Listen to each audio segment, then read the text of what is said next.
संकट ते हनुमान छुड़ावे, मन क्रम बचन ध्यान जो लावे। श्री हनुमान जी महाराज रुद्रावतार हैं।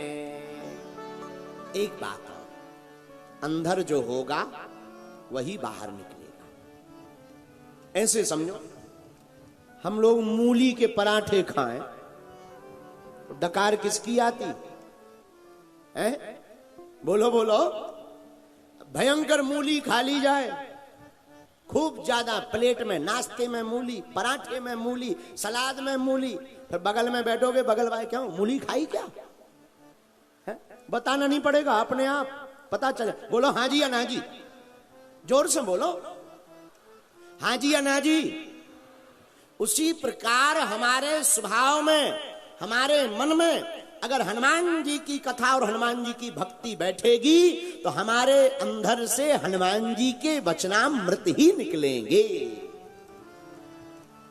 एक बात याद रखना, वाणी, स्वभाव, विचार, विकार, भाव, भक्ति और भगवान। पुनः समझिएगा, 7 चीजें: वाणी, स्वभाव, विचार, विकार, भाव, भक्ति और भगवान।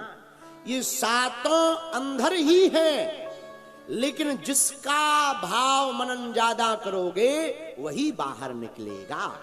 जो क्रोधी स्वभाव का होगा, कितना भी दमन करने का कोशिश करे, क्रोध निकल ही जाएगा। जो वासना में पड़ा हुआ आदमी है, वासना की बातें स्वभावता निकल ही जाएंगी। गाली देने वाले आदमी कितना भी अपने आप को कंट्रोल करे, गाली निकल ही जाती है। बात बात में निकल ही जाए, कितना भी कंट्रोल करे निकल ही जाती है। जिसका मनन चिंतन ज्यादा करोगे वही मन में बैठेगा, वही फिर बाहर निकलेगा। इसलिए मेरी प्रिय आत्माओं, आप अपने बालक और बालिकाओं को रामचरितमानस पढ़वाओ, सदग्रंथ पढ़वाओ, छत्रपति वीर शिवाजी महाराज के संबंध के बारे में उनकी चर्चा बतलाओ, उनके प्रसंगों को बतलाओ, भगवान श्री हनुमान के चरित्र को सुनवाओ। जब बार बार आपका बालक भगवान के चरित्र को सुनेगा, मनन करेगा, तो बड़ा होकर के वह बालक और बालिका भगवान के चरित्र का ही गुणगान करेगा। बोलो सीताराम।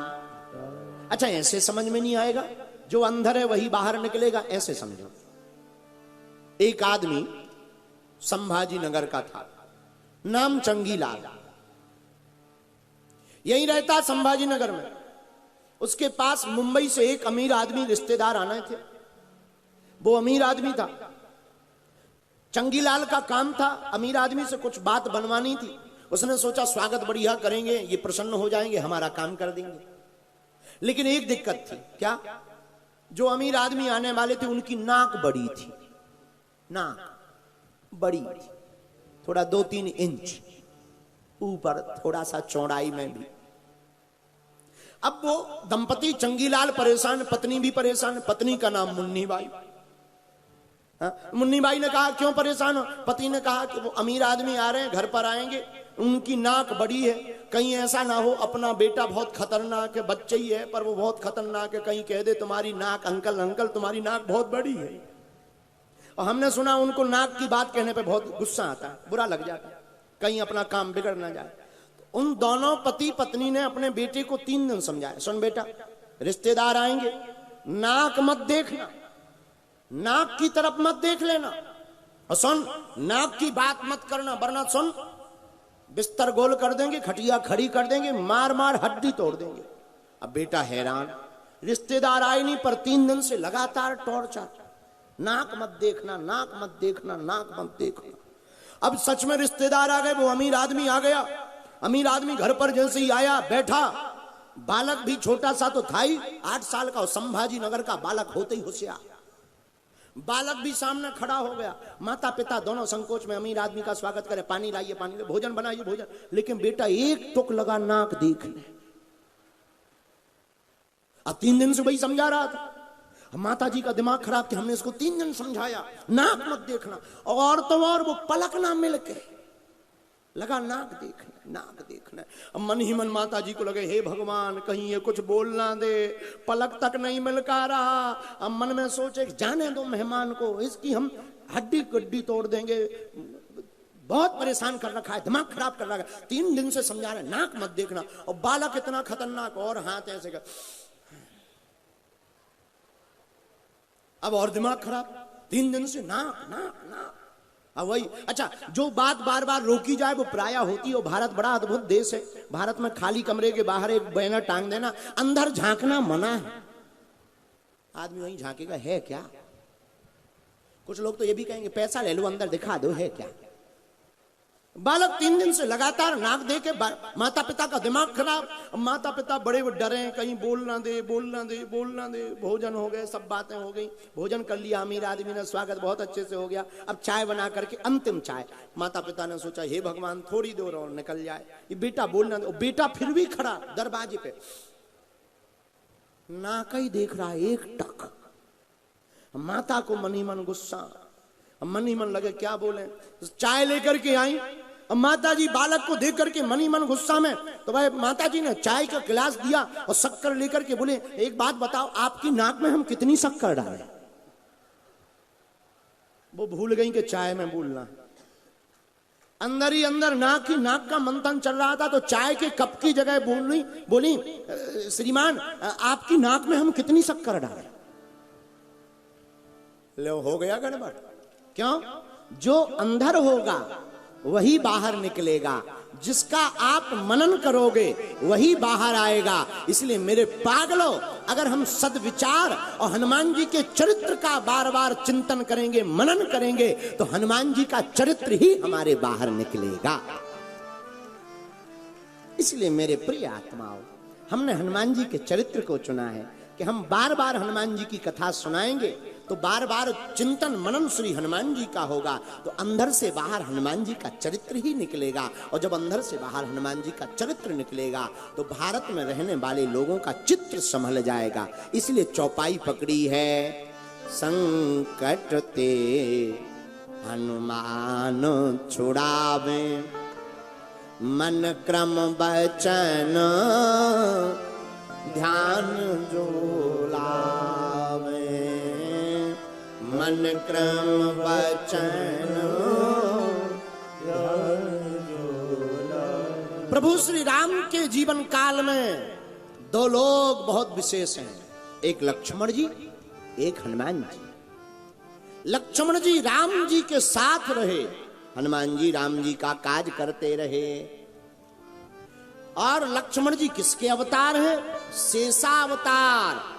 और मेरे प्रिय पागलों, लक्ष्मण जी अगर राम जी के लिए शेष हैं, तो हनुमान जी विशेष हैं। हनुमान जी विशेष हैं। क्यों? जो काम कोई नहीं कर पाया राम जी के जीवन काल में, उन कामों की पूर्ति श्री हनुमान जी महाराज ने की। यहां तक कि रामचरितमानस में जब राम रावण का युद्ध छिड़ गया, रावण की सेना बड़ा क्रूरता के साथ अत्याचार करने लगी, और रावण ने अपने बड़ी बड़ी विद्याओं के द्वारा समस्त सेना को घायल कर दिया, जामवंत को घायल कर दिया, यहां तक कि विभीषण को भी घायल कर दिया, यहां तक कि प्रभु श्री राम को अचेत लिटा दिया। सब प्रकार से हाहाकार मच गया। तब विभीषण जी अपने आप को संभालते हुए जामवंत जी के पास गए। जामवंत, अब क्या होगा युद्ध का? युद्ध विचित्र स्थिति की तरफ चला गया। अब किसकी विजय होगी? जामवंत आंख बंद करते हुए कराहते हुए बोले, विभीषण हम देख नहीं पा रहे, हमारी आंखें खुल नहीं पा रही, पर हम तुम्हें पहचान गए। एक बात बताओ, और तो सब ठीक है, हनुमान जीवित हैं? विभीषण जी चौंक गए। जामवंत, आपने राम जी के बारे में नहीं पूछा, आपने लक्ष्मण जी के बारे में नहीं पूछा, नल नील अंगद दधिमुख के हरि के बारे में नहीं पूछा, आप हनुमान जी के बारे में क्यों पूछ रहे हैं? तत्क्षण जामवंत जी दोनों भुजा उठा करके कहते, विभीषण अगर हनुमान जीवित है तस्मन जीवते वीरे, अगर हनुमान जीवित है तो राम को कुछ नहीं हो सकता और पूरी वानर सेना का कोई बाल बांका नहीं कर सकता है।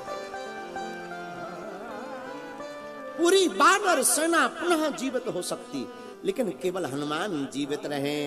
इतना विश्वास वीर बजरंग बली के ऊपर है प्रभु श्री राम के सलाहकार जामवंत का। मंत्री है जामवंत, क्यों? जामवंत मंत्री अति बूढ़ा, जामवंत जी मंत्री हैं, सलाहकार हैं, और उनको भरोसा किसके ऊपर है? हनुमान जी के ऊपर है। मेरी प्रिय आत्माओं, हम तुमसे भी हाथ जोड़कर प्रार्थना करते हैं, हमारा तुम्हारा भरोसा भी अगर वीर बजरंग बली के ऊपर हो गया तो हम तुम्हें बिल्कुल विनम्रता पूर्वक दावे के साथ कह सकते हैं, दुनिया की कोई भी शक्ति तुम्हारा बाल बांका नहीं कर सकती है।